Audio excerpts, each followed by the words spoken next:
60 सेकंदात बातमी या बुलेटिनमध्ये तुमच्या सर्वांचं स्वागत। दिवसभरातल्या सर्वात महत्त्वाच्या बातमी आम्ही तुम्हाला केवळ 60 सेकंदात सांगणार आहोत। सुरुवातीलाच बातमी आहे देशमुखांची। आता सरपंच संतोष देशमुखांबाबतची थरकाप उडवणारी बातमी आहे, पाहूयात 60 सेकंदात। हत्येच्या फोटोनंतर आता सरपंच संतोष देशमुखांचा हादरवणारा पोस्टमॉर्टम रिपोर्ट समोर आला आहे। या रिपोर्टनुसार त्यांच्या शरीराच्या बहुतांश भागावर गंभीर मारहाणीच्या जखमा होत्या। मारहाणीमुळे त्यांचं शरीर काळं निळं पडलं होतं। नाकातून रक्त येईपर्यंत त्यांना मारहाण केल्याचंही पोस्टमॉर्टम रिपोर्टमधून उघड झालं। संतोष देशमुखांच्या हनुवटी, कपाळ आणि दोन्ही गालांवर गंभीर जखमा होत्या। पोटावर लाथाबुक्क्यांनी मारहाण झाल्याच्या खुणा समोर आल्या। नाकातून रक्त बाहेर येऊन सुकल्याची ही बाब समोर आली। छातीवर उजव्या आणि डाव्या बाजूला तसंच बरगडीवर बेदम मारहाणीमुळे जखमा झाल्या। डाव्या खांद्यावर जखम असून मारहाणीमुळे जखमांच्या खुणा काळ्या निळ्या पडल्या।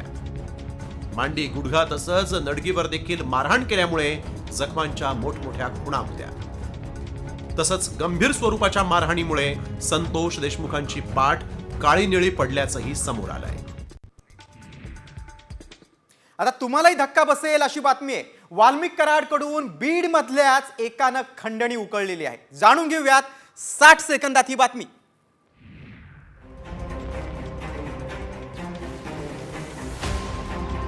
ज्या वाल्मिक कराडनं बीडमध्ये दहशत माजवली, सरपंच देशमुख हत्या प्रकरणात ज्याचे अनेक कारनामे समोर आले, त्याच खंडणीखोर वाल्मिक कराडनं जीवाला घाबरून खंडणी दिल्याची धक्कादायक माहिती समोर आली।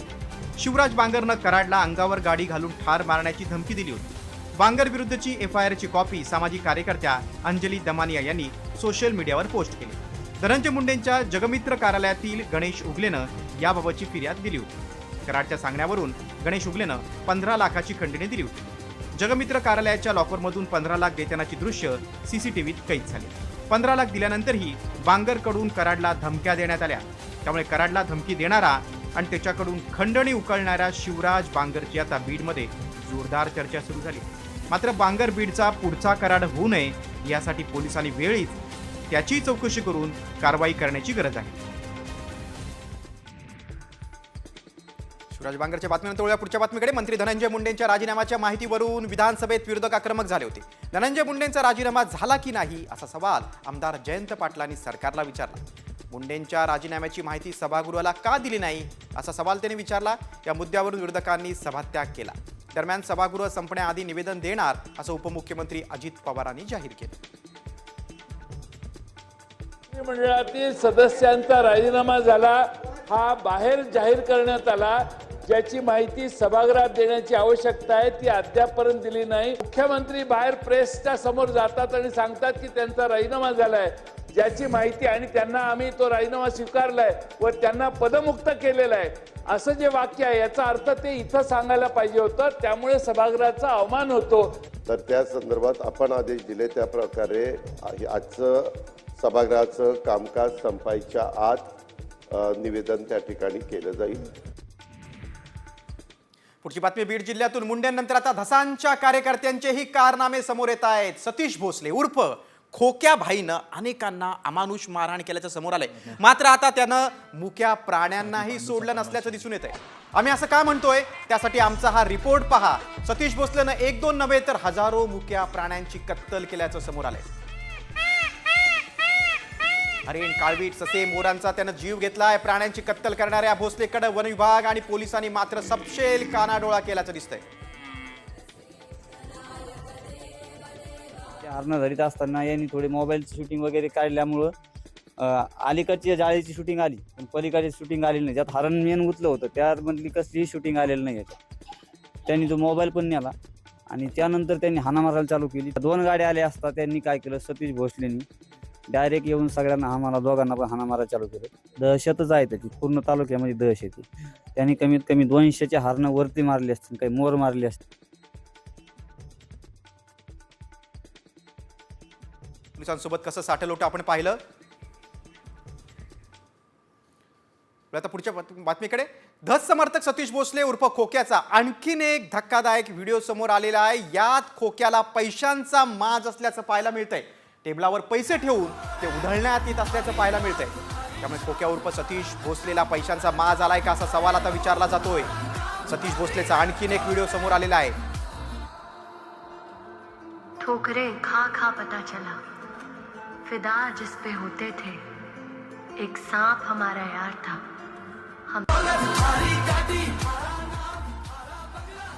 दरम्यान भाजप आमदार सुरेश जसांचा कार्यकर्ता खोक्या उर्फ सतीश भोसलेचे अनेक व्हिडिओ समोर आलेत. या व्हिडिओमधून खोक्याला पैशांचा माज असल्याचं समोर आलेलं आहे. कारमध्ये खोक्या नोटांची बंडलं उधळत असल्याचं दिसतंय. यानंतर खोक्याचा आणखीन एक व्हिडिओ आला, यात तो रस्त्यावर पैसे उडवत असल्याचं पाहायला मिळालं. तर आणखीन एका नव्या व्हिडिओत खोक्यावर पैसे उधळले जात असल्याचं दिसतंय. त्यामुळे इतका पैसा आला कुठून या खोक्याकडे, या गुंडाकडे, असा सवाल आता उपस्थित होतोय.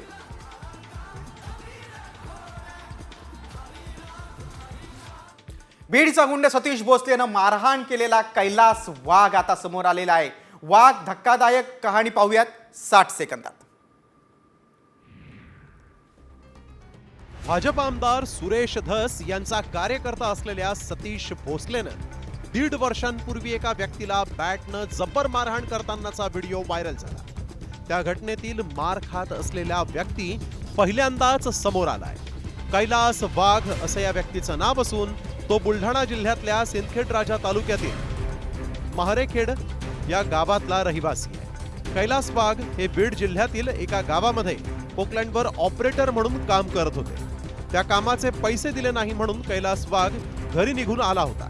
भोसलेच्या 7 ते 8 साथीदारांनी कैलासला उचलून आणलं आणि बेदम मारहाण केली. दुम दबाके मारहाण केली, भोंगळ करून मारलं, पेट्रोल टाकलं आगोळी ठिकाणी भुकटा टाकला. वाघ याला बेदम मारहाणीचा व्हिडिओ समोर येऊन 3 दिवस उलटले, तरी देखील सतीश भोसले अजूनही मोकाटच आहे. बीडनंतर पाहूया जालन्यातली बातमी. जालन्यात लोखंडी सळीनं चटके देत कैलास बोराडेला मारहाण झाली होती. या प्रकरणी आता मराठा आंदोलक मनोज जरांगेंनी नवा खुलासा केलाय. कैलास बोराडे मद्यधुंद अवस्थेत मंदिरात गेला होता आणि तिथं त्यानं गोंधळ घातला होता. मंदिरात विटंबना करणाऱ्यांसाठी मकोका सारखा कायदा आणण्याची मागणी देखील मनोज जरांगेंनी केली. पोलीस अधिकाऱ्यांनी कठोर कारवाई केली पाहिजे असे जरांगे बोलले.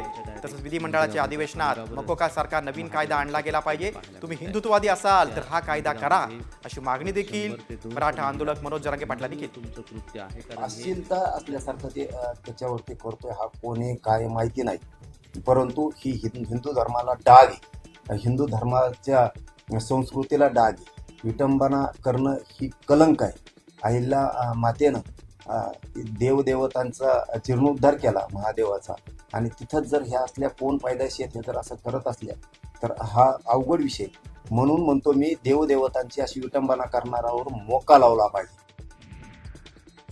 पैलवानांचं कोल्हापूर आता गँगस्टर्सचं हब होत आहे का असा सवाल उपस्थित होतोय. कारण सध्या सोशल मीडियावर लहान मुलांचे एकमेकांना धमकी देतानाचे व्हिडिओ जोरदार व्हायरल होत आहे आणि यामध्ये मुलं फिल्मी स्टाईलमध्ये एकमेकांना धमकी देताना दिसत आहेत. विशेष म्हणजे 13 वर्षांपर्यंतची मुलं सोशल मीडियावर आपलं अकाउंट ओपन करू शकत नाहीत असा नियम आहे. मात्र 12 वर्षापर्यंतची मुलंही सोशल मीडियावर ऍक्टिव्ह असल्याचं यामुळे उघड झालंय. या मुलांना मिसरूडही फुटलेलं नाही, मात्र हात लगाने से पहिले तब्यत नाही, जिगर देख लेना अशी खुलेआम धमकी भरताय. त्यामुळे या मुलांकडे गांभीर्यानं लक्ष देण्याची गरज आहे. कारण हीच मुलं कोल्हापूरचे भावी गँगस्टर तर होणार नाहीत ना, असा गंभीर प्रश्न या निमित्तानं चर्चेला आलाय. त्यामुळे पालकांनी आपल्या मुलांकडे लक्ष देण्याची गरज असून पोलिसांनीही अशा प्रकारांना आळा घालण्याची नितांत गरज आहे.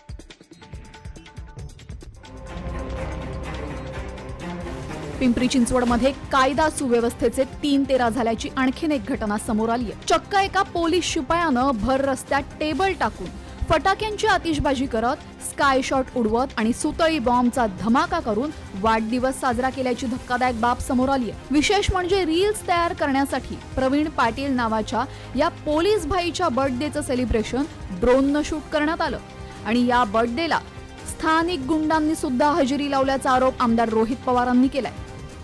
पोलिसांचा वाढदिवस कोण साजरा करते तर गुंड साजरा करतात.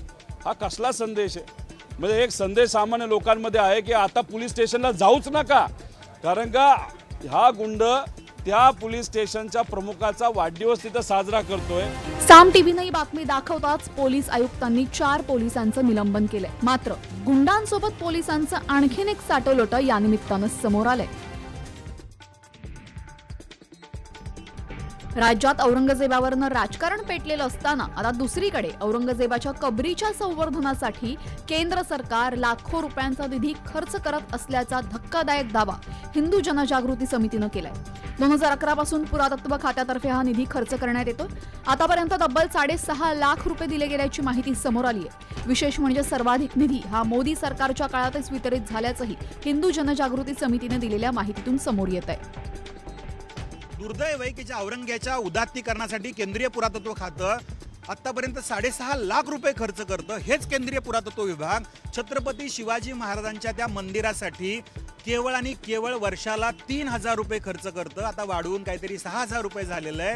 हे दुर्दैव आहे महाराष्ट्राचं. म्हणजे महिन्याला 250, 300 किंवा 400 रुपये एवढाच त्याच्यामध्ये खर्च होतो. आज 250-300 रुपयात काय येतं? औरंगजेबाच्या कबरीसाठी दिले जाणारे पैसे बंद करण्याची मागणी आता हिंदू जनजागृती समितीनं केलेली आहे.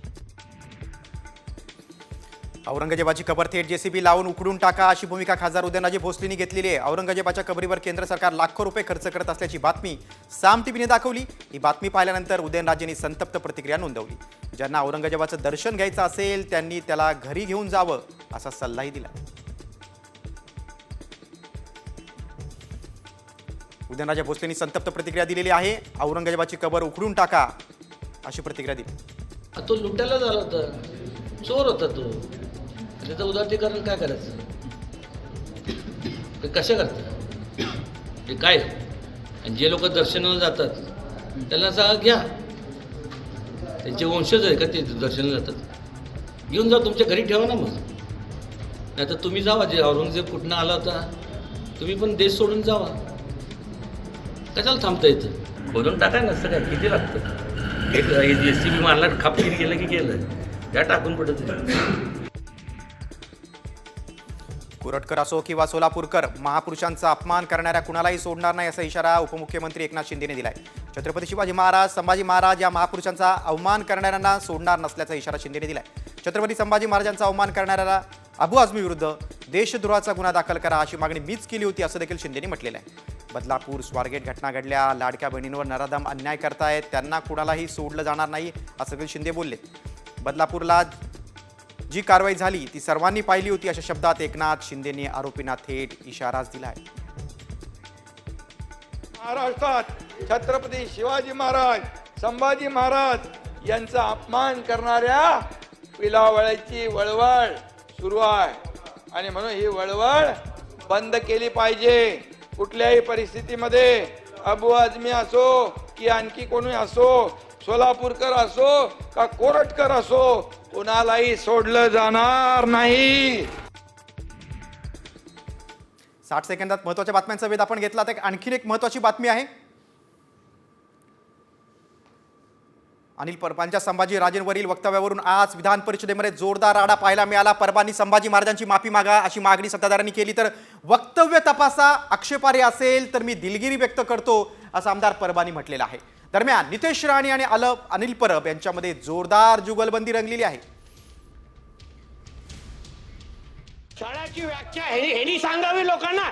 महाविकास आघाडीची सत्ता असताना लोकांची घरं तोडायची, केंद्रीय मंत्र्यांना अटक करायचं, हे सगळे कारनामे ह्यांनी करायचे. करणी तशी भरणी हे अंगावर आलं यांच्या. करणी तशी भरली. हा नियतीचा खेळ आहे. ह्याला छळ, ह्याचा कोण छळ करणार? अहो कारकुनाचा कोण छळ नाही करत.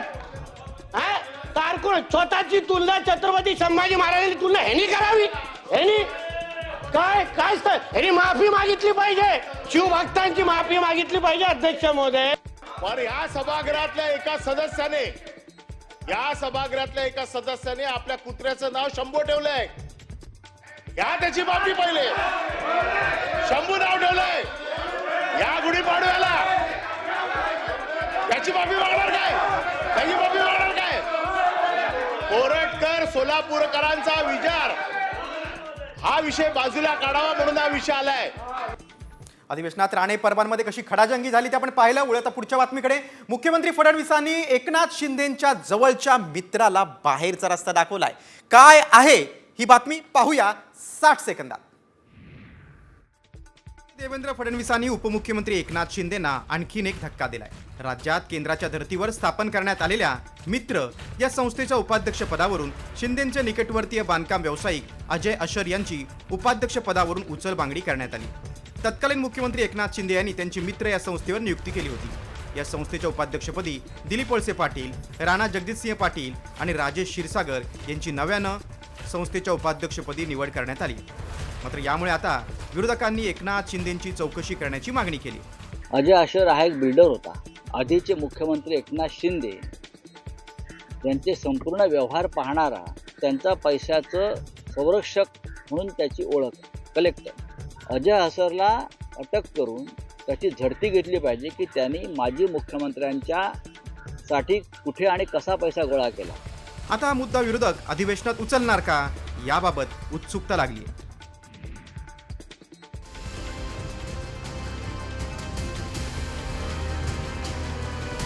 शरद पवारांच्या सर्वात मोठ्या मोहऱ्याला घेरण्याची तयारी आता महायुती सरकारनं सुरू केल्याची माहिती सूत्रांनी दिली. महायुतीचे आमदार सदाभाऊ खोत सांगली जिल्हा बँकेबाबत विधान परिषदेमध्ये लक्षवेधी मांडणार आहेत. सांगली जिल्हा बँकेत मोठ्या प्रमाणात अपहार आणि गैरव्यवहार असल्याचा त्यांचा दावा आहे. याबाबत तत्काळ संचालक मंडळ बरखास्त करून प्रशासक नेमण्याची मागणी सदाभाऊ खोत यांनी लक्षवेधीच्या माध्यमातून करणार आहेत. सध्या सांगली जिल्हा बँकेवर जयंत पाटील यांची सत्ता आहे. माजी आमदार मानसिंगराव नाईक हे जिल्हा बँकेचे अध्यक्ष आहेत. बँकेच्या प्रकरणाच्या माध्यमातून जयंत पाटील यांना अडचणीत आणण्याच्या महायुती सरकारच्या हालचाली सुरू असल्याचं बोललं जाते. आता या प्रकरणात नेमकी काय कारवाई होणार आणि जयंत पाटील अडचणीत येणार का याकडे सर्वांचं लक्ष लागलंय.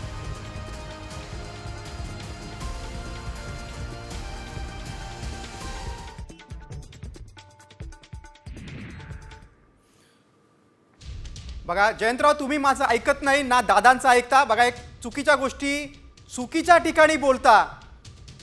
मुख्यमंत्री फडणवीसांचा जयंत पाटलांना हा टोला आहे. जयंत पाटलांना फडणवीसांची ऑफर आहे. बघा, सूचक वक्तव्य आहे मुख्यमंत्र्यांचं आहे. जयंतरावने देखील आता जयंतराव यस प्रॉब्लेमच तो आहे की तुम्ही जयंतराव, तुमचा प्रॉब्लेम तुम्ही चुकीच्या वेळी चुकीच्या ठिकाणी राहता आणि चुकीच्या गोष्टी सांगता. योग्य गोष्टी योग्य लोकांसोबत योग्य वेळी सांगितल्या तर त्या कार्यान्वित होतात.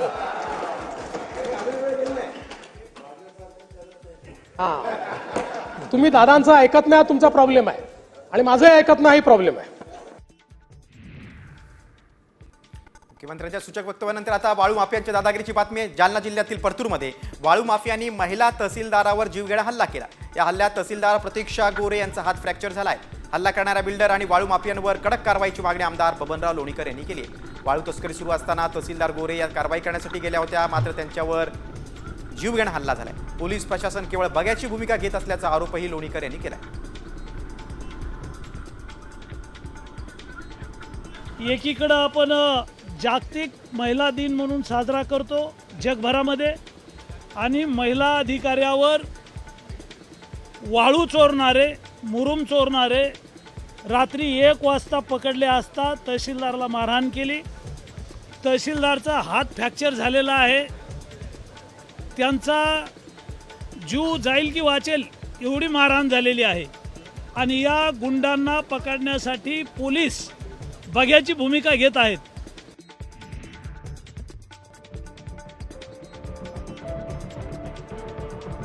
राज्यात आता तळीरामांची काही खैर नाही. कारण सार्वजनिक ठिकाणी दारूच्या नशेत जर कुणी आढळलं तर कडक कारवाई करण्यात येणार आहे. कारण दारूच्या नशेत तळीरामांकडून होणाऱ्या अश्लील चाळ्यांच्या घटना वारंवार समोर येत आहेत. त्यामुळे महिला वर्गात असुरक्षिततेचं वातावरण निर्माण झाल्याचं चित्र आहे. तसंच कायदा सुव्यवस्थेचा प्रश्नही यामुळे निर्माण झालाय. त्यामुळे सरकारनं आता याविरोधात थेट कायदाच करण्याचं ठरवलंय. लवकरच विधिमंडळात याबाबत विधेयक मांडलं जाणार आहे. पहिल्यांदा अपराध केला तर 1 वर्षाची शिक्षा आणि 10,000चा दंड आकारण्यात येणार आहे अशी तरतूद आहे.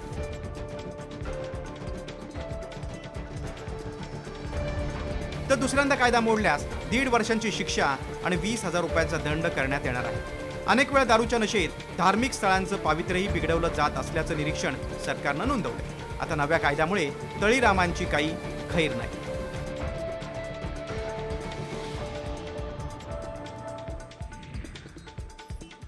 आता लाडक्या बहिणींसाठी आनंदाची बातमी आहे. महिला दिनाच्या पार्श्वभूमीवर राज्य सरकारकडून महिलांना एक मोठी भेट मिळणार आहे.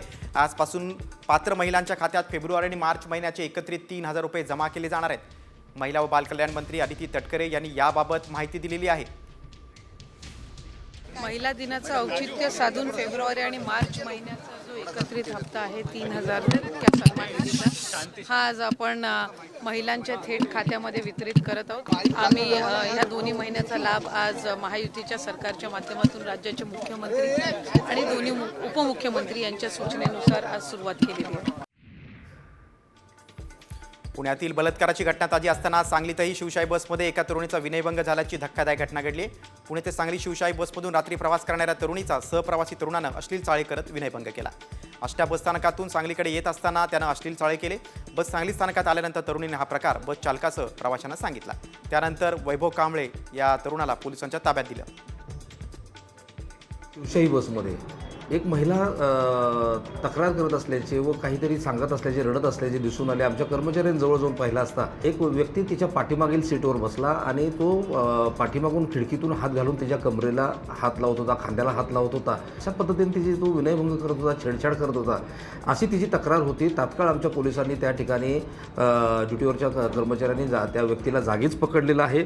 त्याचं नाव आहे वैभव वसंत कांबळे.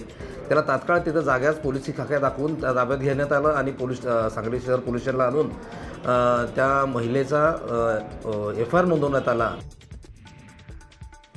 शिक्षकांच्या विविध मागण्यांसाठी शिक्षक आमदार आणि विधान भवनाच्या पायऱ्यांवर आंदोलन केलं. शिक्षकांना जुनी पेन्शन लागू करणं, राज्यातल्या 60,000 शिक्षक कर्मचाऱ्यांना वेतन अनुदान मिळावं अशा मागण्या शिक्षक आमदारांनी केली. या शिक्षकांच्या वेतन अनुदानाचा GR काढण्यात आला आहे, मात्र त्याची अंमलबजावणी अजूनही केली नसल्याचा आरोप आमदारांनी केला आहे. यंदा मांडण्यात येणाऱ्या राज्याच्या अर्थसंकल्पात या निधीसाठी तरतूद करावी अशी मागणीही शिक्षक आमदारांनी केली. मात्र अर्थमंत्री शिक्षक आमदारांची ही मागणी मान्य करतात का, याकडे आता सगळ्यांचं लक्ष आहे.